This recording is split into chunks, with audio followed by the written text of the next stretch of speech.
नमस्कार दोस्तों। मैंने अभी एक वीडियो बनाई है जो बेसिकली टू ब्लॉक प्रॉब्लम के लिए है, जिसको आप फ्रिक्शन चैप्टर में पढ़ते हैं। एक्चुअली में क्या है कि कई बच्चों के डाउट्स रहते थे कि सर ये दो ब्लॉक प्रॉब्लम, दो ब्लॉक वाले क्वेश्चंस होते हैं, उनको समझने में बड़ी दिक्कत आती है। तो एक बार अगर आप इस वीडियो को आराम से देखेंगे तो आप आराम से विजुलाइज कर सकते हैं कि टू ब्लॉक प्रॉब्लम को हम कैसे सॉल्व करेंगे विदाउट यूजिंग अ पेन।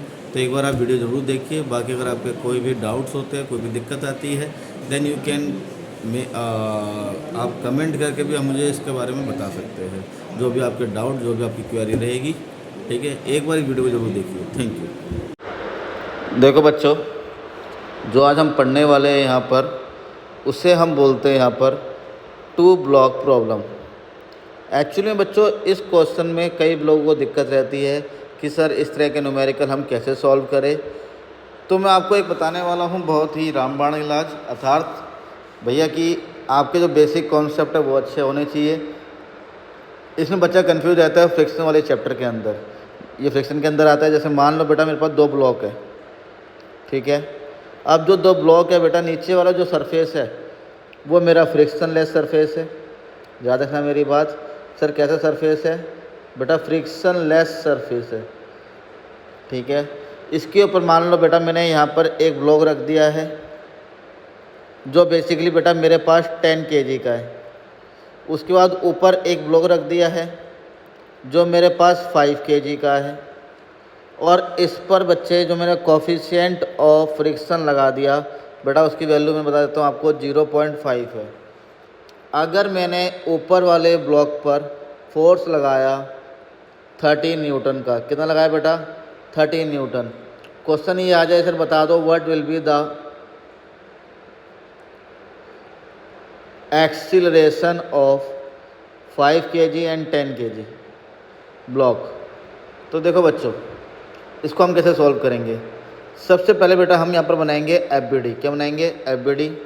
देखो बेटा, सर फ्री बॉडी डायग्राम बनाएंगे। इस 5 kg के ऊपर जो ब्लॉक, इस ब्लॉक पर जो यहाँ पर फोर्स लग रहा है बेटा, वो आगे की तरफ लग रहा है, जिसकी जो वैल्यू है बेटा वो आपके पास दे रखा है 30 न्यूटन। पीछे की तरफ से लग रहा है सर एक फ्रिक्शन फोर्स, और 10 kg का भी यहाँ पर एक ब्लॉक बनाएंगे।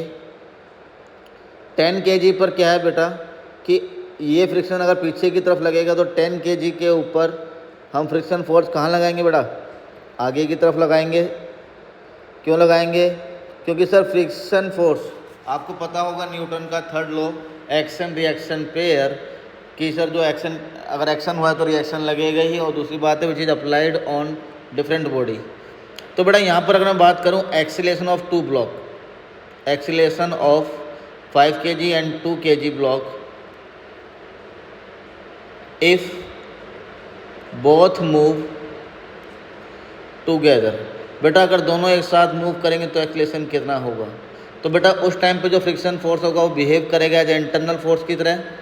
तो बेटा जो भी यहाँ पर ब्लॉक मूव करेगा बेसिकली एक्सटर्नल फोर्स की वजह से मूव करेगा। तो बेटा अगर आप देखोगे यहाँ पर जो एक्सटर्नल फोर्स है वो कितना लग रहा है sir? F net is equal to mass into acceleration.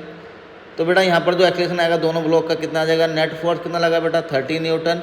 Total mass हो गया 15। सॉल्व किया तो बेटा यहाँ पर आ गया 2 मीटर पर सेकंड स्क्वायर। कि सर दोनों बॉडी तब ब्लॉक करेंगे जब नीचे वाला जो फ्रिक्शन फोर्स है बेटा, ध्यान से सुनेंगे, जो नीचे वाला फ्रिक्शन फोर्स 10 kg पर लग रहा है उसके पास तो और कोई फोर्स लग नहीं रहा है फ्रिक्शन फोर्स के अलावा। तो सर अगर फ्रिक्शन फोर्स इसको 2 मीटर पर सेकंड स्क्वायर की अगर दे पाएगा तो दोनों बॉडी साथ में मूव करेंगे, अदरवाइज दोनों बॉडी साथ में मूव नहीं करेंगे। तो बेटा फ्रिक्शन फोर्स की अगर बात करूं तो फ्रिक्शन फोर्स कितना होगा सर? यहाँ पर लगा नॉर्मल, नीचे लगा mg, तो बेटा इधर आ गया 5g। तो आपको पता है जो फ्रिक्शन फोर्स की वैल्यू होती है, फॉर्मूला है वो क्या है? Mu into N. तो बेटा म्यू हो गया मेरे पास 0.5, और इधर आ जाएगा sir n equal to 5g। तो बेटा इसको सॉल्व करेगा तो आपके पास जो यहाँ पर आंसर आ जाएगा, मान लो g की वैल्यू 10 है, तो बेटा सॉल्व करने के बाद आपके पास जो आंसर आ गया which is equal to 25 newton. Sir 10 kg वाले को साथ में मूव करने के लिए कितना एक्सीलरेशन चाहिए था बेटा? 2 मीटर पर सेकंड स्क्वायर का। अब फ्रिक्शन फोर्स की वैल्यू जो है यहाँ पर वो मेरे पास आ गई 25 न्यूटन, ठीक है। तो सर इसको रिक्वायरमेंट कितनी थी sir, 2 metre per second square की, और फ्रिक्शन फोर्स की वैल्यू कितनी आ गई 25। तो सर ये अपनी वैल्यू को क्या करेगा बेटा, एडजस्ट करेगा। क्या करेगा, एडजस्ट करके 10 kg वाले के ऊपर अब फ्रिक्शन फोर्स की वैल्यू कितनी हो जाएगी बेटा, देखो यहाँ पर सर इस फ्रिक्शन फोर्स की वैल्यू यहाँ पर हो जाएगी 25 नहीं होगी यहाँ पर, क्योंकि ये अपनी वैल्यू को क्या करेगा बेटा, एडजस्ट करके अपनी वैल्यू को 20 न्यूटन कर लेगा। कितना कर लेगा, 20 न्यूटन। सर ऐसा क्यों, क्योंकि बेटा जो ये बेसिकली फॉर्मूला है ये आपने लगाया स्टैटिक फ्रिक्शन का, तो बेटा यहाँ पर आ गया 20 न्यूटन का, तो दोनों बॉडी साथ में मूव कर सकते हैं आराम से। तो सर यहाँ पर जो एक्सीलेशन ऑफ 2 ब्लॉक आएगा, acceleration of 5 kg and 10 kg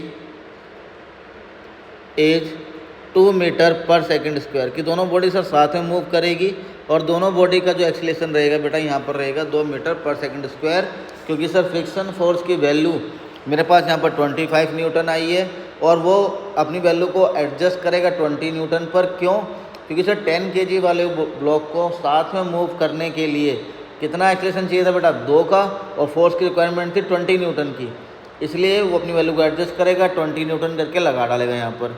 similar question के अंदर अगर मैं काम करूं कि सर, ध्यान से समझेंगे कि सर अगर मैं यहाँ पर, अब मैंने यहाँ पर 30 न्यूटन की जगह बेटा अगर 60 न्यूटन लगा दूंगा,